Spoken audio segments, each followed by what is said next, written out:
Death with dignity. The majority of you have never heard the term death with dignity, nor do you know anything about it. It's not a term that you hear in the news often. It's not a term that you read about in books. It's not a term that is openly spoken. Kind of a taboo term.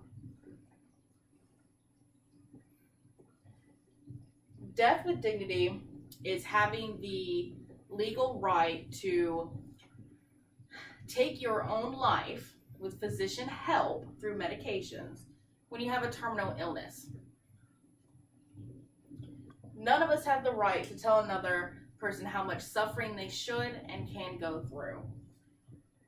Not me, not our families, and especially not the government. So what is death with dignity exactly? It's an end-of-life option that allows terminally ill patients to receive medication from physicians to put them in a coma-like sleep in which they die peacefully, without pain, where they want, on their own terms. It's not lying in a hospital bed attached to machines in pain that medications don't control. It's not laying in a bed at home soaked head to toe in urine and family members that don't take care of you. It's not being 18 and getting shot in the back and you're paralyzed head to toe and you have to spend the next 60, 70 years of your life in a bed being taken care of, miserable and depressed. It's having the option to take control in your own hands and be finally at peace instead of having to wait and wait and wait for natural course to take place. There are many terms for death with dignity that include physician-assisted death and physician-assisted dying. Those terms are appropriate. Those terms you can use without offending those that are more knowledgeable about this topic than you may be or others may be. Now, the misleading terms are assisted suicide, doctor-assisted suicide, physician-assisted suicide, active euthanasia. Those terms are more commonly portrayed in the media when it gets to this argument. There's a big controversial issue over that it is suicide, that it is a suicide pact.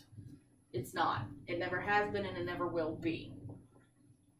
There are actually multiple states that are in agreement with the Death with Dignity Act and have passed laws. There's Oregon, Washington, Vermont, California, Colorado, Montana, Hawaii, and more recently, in the beginning of 2019, Maine. Many of these states have had these laws since 1997, and the newest being in 2019. So this is a progressive issue. This is not a new issue. This is an issue and a controversial topic, an option that has been around for years and years and years. It is slowly gaining appropriate speed.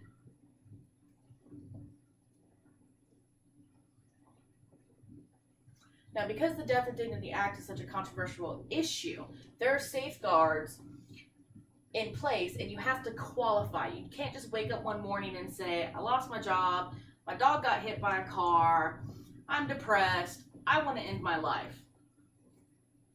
That's not possible with the Death with Dignity Act.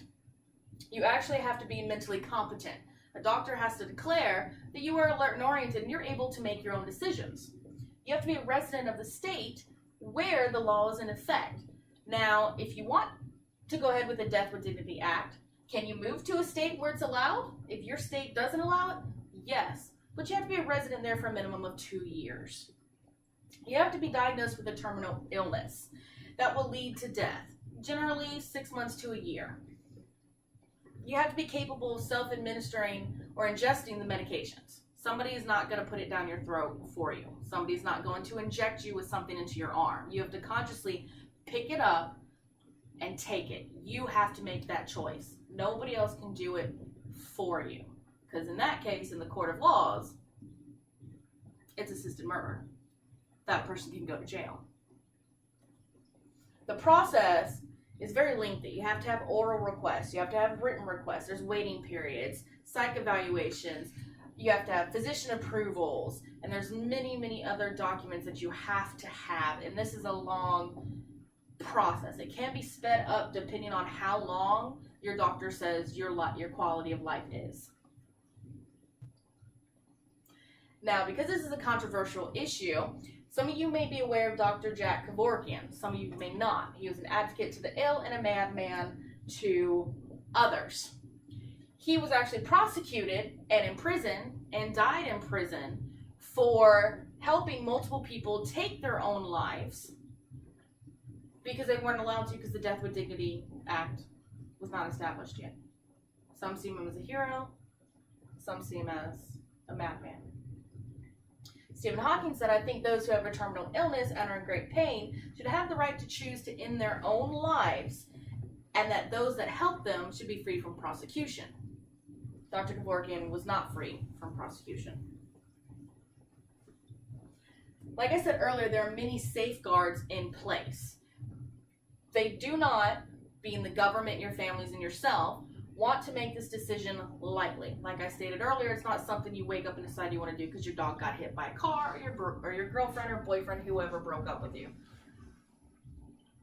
That's not a place for this. When you have a terminal illness, you have cancer, pain medications don't control the pain.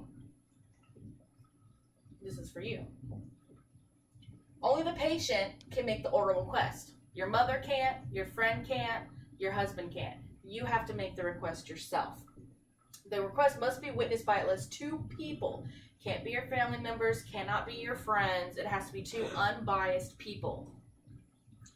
But you can rescind the request whenever you want. So if you decide 6 months down the road, you want to live out, that's fine. There's no penalty for it. The physician must determine the patient is suffering from a psychiatric or a psychological disorder or depression causing impaired judgment. If that is determined, the patient has to be evaluated. You have to be of the right state of mind. You also have to be aware that there are other options like hospice, other end-of-life care, and palliative sedation.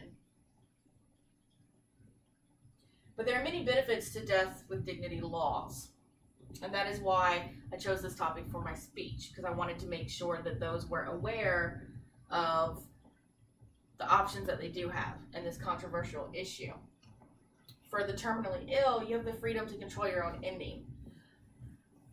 Most people who obtain medications under these laws generally don't go through with it.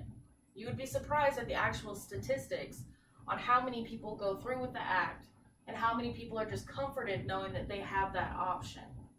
That if it gets too much for them to bear, they have another choice. And a lot of times that's all that they want, that comfort of knowing that they have the option to end it if they need to. And that's really what the Death with Dignity Act is about. It's about having that comfort of knowing that you have a choice in it. You don't have to spend the rest of your life in bed in pain every day, wondering, is this the day I die? Is this the day the cancer finally gets me? You have a choice. You can decide, I want to die in my home with my friends and my family and my favorite PJs. I want to fly overseas in Russia. You have those options. You get to choose the place, the time, the means, the how, and the with whom. Which, as we all know, those options are never readily available when it's naturally your time. Death is often resented and feared because it brings an end to human joy, but it also brings an end to the pain and the fear and the suffering that comes along with it. There are many resources about the Death with Dignity Act for those wanting to learn more or do their own research. The Death with Dignity org website is a wonderful, wonderful research material. They have excerpts, they have books, they have law journals on it, they have podcasts, videos, TED Talks, any information that you want, even questions that you want to pose to those whose family members have gone through with the Death with Dignity Act. It's available on there. And there's even a way that you can meet these families in person. You can videotape with them, you can Skype with them, you can FaceTime with them, you can ask real-time questions. The Death with Dignity Act is always going to be a controversial issue. But what we have to understand is death is a controversial issue in itself. From the very moment you're born, the moment you take your first breath, you are dying. But most people don't see it that way. But that is the way it is. Nobody knows if you're going to live 2 months, make it to your 3rd birthday, 10 years, 20 years, 101 like a patient of mine just celebrated on October 6th. You don't know. You can't control that. But what you can control is when. You can't control the knowing, but you can control the when. When you have a terminal illness, when you're in that much pain and suffering, when this option is available to you. So I want you to take time and think on it. I want you to take time and process this. I want you to take time and do the research and see that the Death with Dignity Act is not an act to be feared or an act to be diminished. It's an act that needs to be celebrated. It's an act that needs to be personified. It's an act that brings comfort and joy to many that don't have it with end of life care.